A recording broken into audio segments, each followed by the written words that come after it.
bangunan yang semua ada di Danau Toba, yang paling mengerti arsiteknya tentang value Batak, ya orang Batak dong. Kenapa dikasih orang luar? Gitu loh. Silakan Tom. Oke, terima kasih. Horas. Saya surprise sekali bisa ketemu dengan sahabat saya, teman seperjuangan. Saya arsitek. Background saya sebenarnya tidak hanya untuk didesain, tapi lebih melihat dari atas. Karena saya biasa di owner. Saat ini saya lagi ada di Papua. Saya dipercaya justru oleh orang Papua membangun 2 gereja besar. Dengan masing-masing gereja itu 30 miliar. Saya di sana tidak sebagai kontraktor, tapi saya dipercaya sebagai wakilnya gereja, wakilnya orang Papua untuk membuat desain dan mengawasi pembangunan itu. Gereja yang cukup bagus dari awal mula-mula, itu yang pertama. Yang kedua, saat ini saya juga dipercaya oleh salah satu developer besar, nggak besar sekali tapi proyeknya besar di Subang. Saya mau cerita tentang apa yang disampaikan oleh Charles tadi, korelasinya. Membangun mall dan hotel dan convention hall pertama di Subang, di mana penggagasnya mengejar selama 7 tahun ini adalah pemerintah daerah. Swasta diajak gitu loh. Kebetulan kami, pimpinan saya juga, sama Charles dulu, kami sama-sama ada di proyek Eko Lokasari di Bogor Mall tahun 2002 ya, ya. Jadi bagaimana sebenarnya pola pikir itu harus dirubah. Saya sangat tergugah dengan apa yang disampaikan oleh Charles, sehingga saya menyampaikan beberapa ide kepada Charles untuk dibawa oleh Charles nanti untuk menjadi bahan bagaimana membangun Sumatera Utara ini. Tahun 2019 saya ada di Tarutung, 6 bulan saya di sana. Saya justru dihajar habis oleh orang Batak sendiri. Saya orang Simasom, kampung saya di Simasom, di Pahae, Jaya. Tapi saya besar di Pangkalan Berandan. SMA saya ke Bandung. Jadi saya dihajar habis di sana 6 bulan oleh orang Batak sendiri. Tapi sekarang saya orang Papua mengambil saya ke sana. Sedih saya sebenarnya. Kapan saya masih kembali harus bangun kampung saya? 3 tahun ini saya bolak-balik ke Tapanuli, ke Toba terutama. Saya punya tanah di sana, tanah opung, Inang Muda sebenarnya, di Samosir. Dan saya diskusi dengan Charles, memang lagi-lagi regulasi. Pertama, ini soal mindset gitu ya. Bagaimana sebenarnya sudahlah gitu ya. Saya ini ngajar sampai sekarang. Saya aja takut bukan takut. Saya saja mesti belajar dari anak-anak muda sekarang. Ya. Saya masih belajar dengan anak muda sekarang supaya related gitu ya. Jadi mengikuti perkembangan sekarang terutama soal kebijakan, soal regulasi itu harus sesuai dengan kondisi yang ada sekarang. Misalnya apa? Saya berdiskusi sama Charles di Taput atau di Toba itu adalah soal kekurangan pengetahuan tentang financial engineering. Regulasi itu dibuat sangat kaku sehingga investor mundur semuanya, dan saya menghadapi itu. Saya tahu persis pembangunan Labersa di Pekanbaru karena saya PM-nya dulu, tapi saya keluar dari sana. Perilaku lagi-lagi, attitude. Kami profesional, 6 orang kami cabut dari sana. Karena apa? Karena pola pikir, lagi-lagi pola pikir kita yang saya persempit adalah orang Batak. Saya mengkoreksi diri saya sendiri ya, gitu ya. Kita nggak matang pada saat itu. Sampai sekarang saya bukan menyampaikan hal yang jelek ya, tapi ini fakta yang kita koreksi itu, bahwa kita orang Batak tidak bisa mempersiapkan apa sebenarnya tantangan di depan supaya kita unggul. Ya, paradoksnya adalah begini. Paradoksnya adalah kita ingin bersatu, tapi kita sebenarnya tetap harus terpisah. Kami di Tarutung, di Tapanuli Utara, Opat Pesoran, untuk pemimpin daerah, kalah kami. Kalau ada 4 marga besar di sana, Opat Pesoran dulu diambil deh, gitu.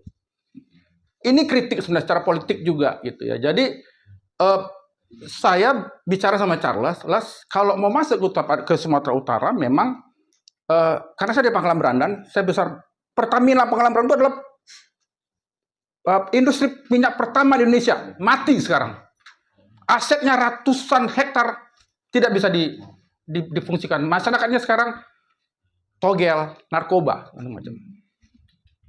Menyedihkan sekali. Saya selalu pulang ke sana sekarang. Tapi saya tawarkan berapa teman saya dekat sekali. Saya dekat dengan teman saya, Pak Undim, Wakil Bupati. Sama. Sumatera Utara mempunyai satu kondisi yang sama. Ya ini. Jadi saya melihat dari sini dulu, ya. Sejarah peradaban, idealisme heterogenis dan akulturasi hegemoni.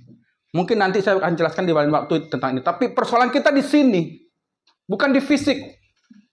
Saya mendesain bangunan itu tidak hanya bangunan rumah, tapi melihat secara, kalau konteksnya wilayah, mesti lihat bagaimana konektivitasnya satu dengan yang lain, sehingga katakanlah, tadi Charles mengatakan Danau Toba kita persempit.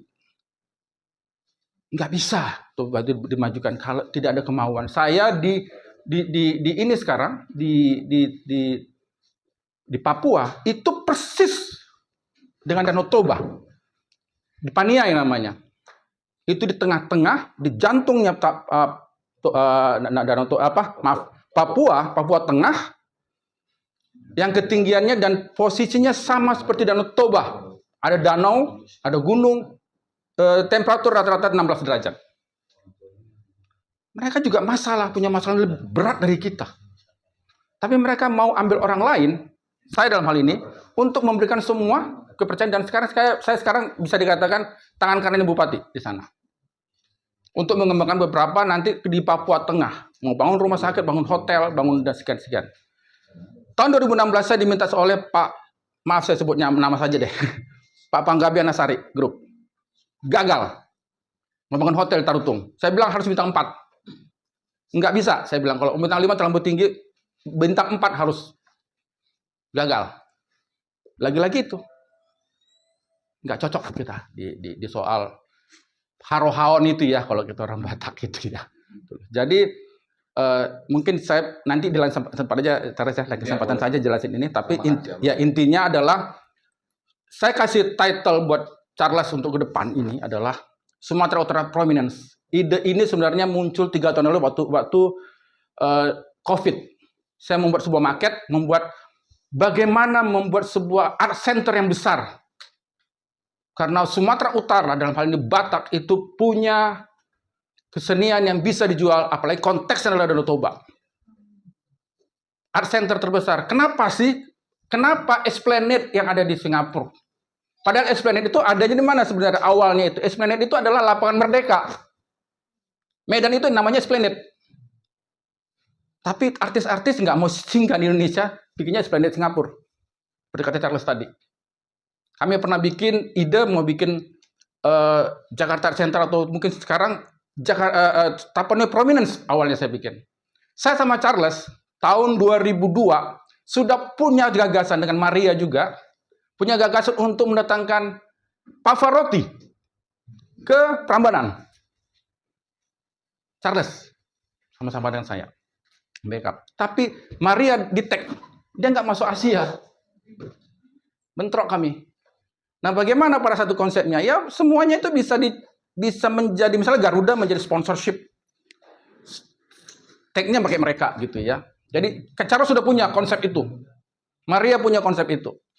Tapi ada kendala. Nah, di depan ini, saya rasa karena Charles sekarang sudah ada di Tapanuli Utara, Batak Center, Tapanuli Utara, dengan punya privilege dapat surat penugasan dari PDT, saya bisa event-event dan segala macam. Nah, ini penjelasan saya banyak sekali, nanti akan sampai ke soal ekonomi, bikin hub, bagaimana energi terbarukan itu harus bisa dibikin di beberapa sektor, sehingga keberagaman yang ada di Medan itu sebenarnya tidak bisa disatukan.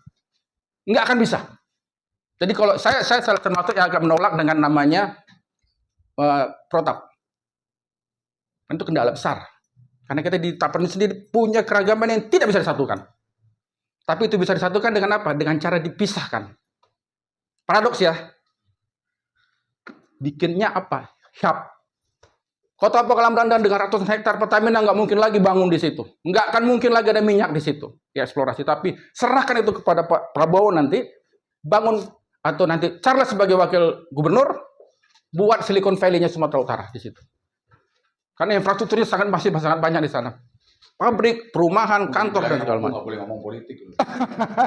Itu doamu aja. Ya, jadi banyak lah gitu ya. Salah satu hub-hub itu nodes yang akan menghubungkan pertumbuhan ekonomi dan segala macam yang dijelaskan oleh Charles tadi. Jadi mungkin ini secara garis besar saja. Next kita bisa diskusi dengan Mas Muhammad. Terima kasih. Terima kasih. Boleh tepuk tangan dulu sama kita. Thank you. Tony adalah salah satu arsitek yang masuk di Arsitek Muda Indonesia. Saya bersama-sama Yori di sini. Bersama Yori. Nah sekarang ini bangunan semua di Sumatera Utara yang paling